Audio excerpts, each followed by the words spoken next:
gigising, trabaho, matutulog at gigising. Trabaho, matutulog, kung ito ay iisipin, paulit-ulit lang para bang wala ng kulay.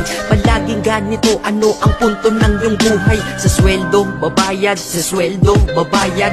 Kakasweldo lang pero ubos ang pera kagad. Ito ba talaga ang binigay na kapalaran? Hindi ka mabubuhay kung hindi mo babayaran. Mahirap pala to, sana maaga kong nalaman. Para kang malayang preso pag di ka anak mayaman. Dahil aking napuna kapag bumiyahe sa umaga. Mga tao sa paligid ko hindi rin maligaya. Tayo ay mga alipin sa moderno na lipunan. Magandang kinabukasan kailangang pag-ipunan. Pero pagkatapos nun, ano ba ang kasunod? Ika'y magkakasakit, mamamatay ka ng pagod. Di ba napakalupit? Ganito ba talaga? Habang nabubuhay ka, pera ang mahalaga. Kaya magtrabaho ka, magbanat ka ng buto.